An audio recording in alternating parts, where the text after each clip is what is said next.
Story number 3. പുതുജീവിതം. എൻ്റെ ജീവിതം എനിക്ക് സ്വന്തമല്ലായിരുന്നു.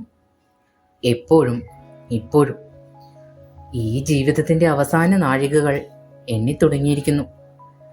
എൻ്റെ മാത്രമല്ല, എൻ്റെ മോളുടെയും. അവൾക്ക് 3 വയസ്സായിട്ടേ ഉള്ളൂ. നിർഭാഗ്യവതിയാണ് അവളും, ഈ അമ്മയെപ്പോലെ. അവളെ ഈ സ്നേഹമില്ലാത്ത ലോകത്ത് തനിച്ചാക്കി പോകാൻ തോന്നിയില്ല.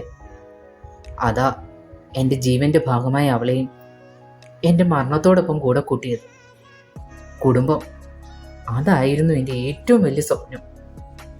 അതും ഇന്ന് തകർക്കപ്പെട്ടിരിക്കുന്നു. എൻ്റെ അച്ഛന് 3 പെൺമക്കളിൽ മൂത്ത ആളാണ് ഞാൻ. ഇളയ അനുജത്തിയുടെ ജനനത്തോടെ അമ്മ ഞങ്ങളെ വിട്ട് ഈ ലോകത്തോട് വിട പറഞ്ഞിരുന്നു. 2 അനുജത്തിമാർക്ക് അമ്മ കൂടി ഞാനായിരുന്നു. അച്ഛന് ബീഡി തെറുപ്പായിരുന്നു പണി. തെറുക്കുന്ന ബീഡിയിൽ പകുതിയും അച്ഛൻ തന്നെ വലിക്കും. തുച്ഛമായ വരുമാനം എൻ്റെ പഠിപ്പ് നിർത്തി. അയലത്തെ വീട്ടിലെ മുറ്റുമടിച്ചും പാത്രം കഴിക്കും ഒരുവിധം കുടുംബം പുലർത്തി. അച്ഛൻ്റെ ബീഡി വലി അച്ഛനെ ആസ്മാരോഗിയാക്കി. അപ്പോൾ അച്ഛൻ്റെ ചികിത്സ കൂടി എൻ്റെ ചുമലിലായി. കൂട്ടത്തിൽ പൊടിയും പുകയും അലർജി എന്ന രോഗവും എനിക്ക് സമ്മാനമായി കിട്ടി. അനുജത്തിമാരെ 10 വരെ പഠിപ്പിച്ചു. എനിക്കപ്പോൾ 25 വയസ്സ് കഴിഞ്ഞിരുന്നു. ഞാനും അനുജത്തിമാരും തമ്മിൽ 4ഉം 6ഉം വയസ്സ് വ്യത്യാസമുണ്ട്. സ്വാഭാവികമായും അച്ഛൻ്റെ അടുത്ത ആളുകൾ ചോദിച്ചു തുടങ്ങി, സൗമിനിക്ക് കല്യാണം ആയില്ലേന്ന്. അമ്മയുടെ പേരിൽ കിട്ടിയ 25 സെന്റ് ഭൂമിയാണ് ആകെയുള്ള സാമ്പത്തികം. അതിൽ 5 സെന്റ് വിറ്റ് എല്ലാവരുടെയും കെട്ടിക്കാൻ അമ്മാവന്മാരുടെ ഉപദേശത്തെ മാനിച്ച് മൂത്തതായി എൻ്റെ കല്യാണം നടത്താൻ തീരുമാനിച്ചു. അങ്ങനെ ബ്രോക്കർ നാരായണേട്ടൻ വക കടുത്തുരുത്തിന്ന് ഒരാലോചന. ഒറ്റ ചക്കൻ. പെങ്ങളെ കെട്ടിച്ച് ബാധ്യതയൊന്നുമില്ല. അച്ഛനില്ല, അമ്മയൊരു പാവം. അതിനും പാടില്ലാതാവുകയാണ്. അതുകൊണ്ട് അധികം പഠിത്തമൊന്നും ഇല്ലാത്ത ഒരു കുട്ടിയെ അവർ നോക്കുന്നേ. വീട്ടിലൊരാൾ വേണം. അതിന് പഠിത്തമുള്ളതെങ്കിൽ വീട്ടിലിരിക്കില്ലല്ലോ, ജോലിക്ക് പോകൂലേ. അതുകൊണ്ട് 10ന്റെ പൈസ ശ്രീധരൻ വേണ്ട, കല്യാണ ചെലവിനുള്ളത് മാത്രം മതി. ഒടുവിൽ നാരായണേട്ടൻ്റെ വാക്കിൽ അച്ഛൻ വീണു. കല്യാണം ഉറപ്പിച്ചു. ദിനേശ് ചേട്ടൻ ആദ്യമായി എന്നെ പെണ്ണ് കാണാൻ വന്നപ്പോൾ പോലും എന്നോടൊന്നും ചോദിച്ചില്ല. കല്യാണ നിശ്ചയത്തിന് വന്നുമില്ല. അവരുടെ നാട്ടിൽ ചെക്കന്മാർ ഉറപ്പിക്കുമ്പോൾ പങ്കെടുക്കില്ലെന്ന് നാരായണൻ പറഞ്ഞു. സുമംഗലിയാകാൻ അണിഞ്ഞൊരുങ്ങി മുറ്റത്തൊരുക്കിയ ചെറിയ മുല്ലപ്പന്തലിൽ ചെക്കനെ താലി കെട്ടാൻ കഴുത്ത് നീട്ടിക്കൊടുക്കുമ്പോൾ മനസ്സിലൊറ്റ പ്രാർത്ഥനയുണ്ടായിരുന്നുള്ളൂ: സമാധാനമുള്ള, മനസമാധാനമുള്ള ഒരു കുടുംബം. ആ പ്രാർത്ഥന പോലും ഒരു അതിമോഹമായിട്ട് ദൈവങ്ങൾക്ക് തോന്നിയതെന്ന് ആദ്യ രാത്രി ഞാൻ ഓർത്തുപോയി.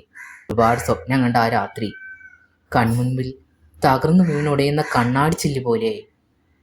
മദ്യപാനം, ജീവിതത്തിൽ ഒരു ഉത്തരവാദിത്വം ഇല്ലാത്തൊരു മനുഷ്യൻ, ആരോട് സ്നേഹമില്ല. കാല് വയ്യാത്ത അമ്മയാണ് മകൻ ഇപ്പോഴും ചെലവിന് കൊടുക്കുന്നത്. പെങ്ങൾക്ക് കല്യാണമാക്കി കൊടുക്കാനുണ്ട്. ദിനേശ് ചേട്ടൻ ഒരു ജോലിക്കും പോകത്തില്ല. അഥവാ പോയാൽ കിട്ടുന്ന കാശിന് കൂട്ടുകൂടി കള്ളുകൂടി. ഇതെല്ലാം നാരായണേട്ടൻ എന്നിൽ നിന്നും മറച്ചു വെച്ചിട്ടാണ് കല്യാണം നടത്തിയത്.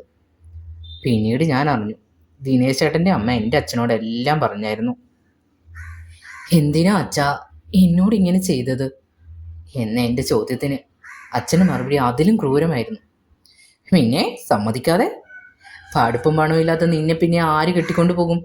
എനിക്ക് നീ മാത്രമല്ല മക്കള്, ഇനിയും 2 പെൺമക്കളാ. എനിക്ക് പഠിപ്പില്ലാത്തത് എൻ്റെ കുഴപ്പം കൊണ്ടാ? ഞാൻ പെണ്ണായി പോയതും എൻ്റെ കുഴപ്പം കൊണ്ടാ? കാശില്ലാത്തതും എൻ്റെ കുഴപ്പം കൊണ്ടാ? ഇങ്ങനെ 100 ചോദ്യം എനിക്ക് അച്ഛനോട് ചോദിക്കണമെന്നുണ്ടായിരുന്നു. പക്ഷെ ഒന്നും ചോദിക്കാതെ നനഞ്ഞു മിഴിയുമായി വീടിൻ്റെ പടിക്കെട്ടിറങ്ങി പോരാനേ അന്നെനിക്ക് കഴിഞ്ഞുള്ളൂ. അച്ഛൻ മരിച്ചിട്ട് 6 മാസം കഴിഞ്ഞു. അതിനു മുമ്പേ അനുജത്തിമാരുടെ വിവാഹമൊക്കെ കഴിഞ്ഞിരുന്നു. ഒരാൾ ഇഷ്ടമുള്ളവരനെ സ്വയം തിരഞ്ഞെടുത്തു. മറ്റേയാൾ അത്യാവശ്യം ജീവിത സാഹചര്യമുള്ള വീട്ടിലാണ് വിവാഹം കഴിപ്പിച്ചിരിക്കുന്നത്. എൻ്റെ അവസ്ഥ അവർക്കുണ്ടാകരുതേ എന്നായിരുന്നു എൻ്റെ ഏക പ്രാർത്ഥന. ദിനേശൻ ചേട്ടൻ്റെ പെങ്ങൾ പ്രിയേച്ചിക്ക് വിവാഹം കഴിഞ്ഞു 5 വർഷമായിട്ടും കുഞ്ഞുങ്ങളൊന്നും ആയിരുന്നില്ല. ഒരുപാട് വഴിപാടും ചികിത്സയ്ക്ക് ശേഷം 8 മാസം മുമ്പാണ് വിശേഷം ഉണ്ടെന്ന് അറിഞ്ഞത്.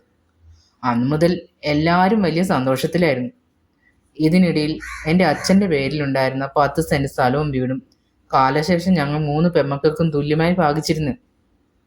സ്ഥലം വിറ്റ് കിട്ടിയ എൻ്റെ വീതം 2 ലക്ഷം രൂപ ദിനേശ് ചേട്ടൻ്റെ അമ്മ ഭാനുമ പറഞ്ഞ പ്രകാരം ഞാൻ ദിനേശ് ചേട്ടൻ പോലും അറിയാതെ ബാങ്കിലിട്ടു.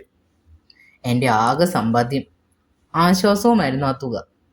പക്ഷേ ഇന്നലത്തെ ഒറ്റ സംഭവം കൊണ്ട് എനിക്ക് ഇങ്ങനൊരു തീരുമാനം എടുക്കേണ്ടി വന്നു.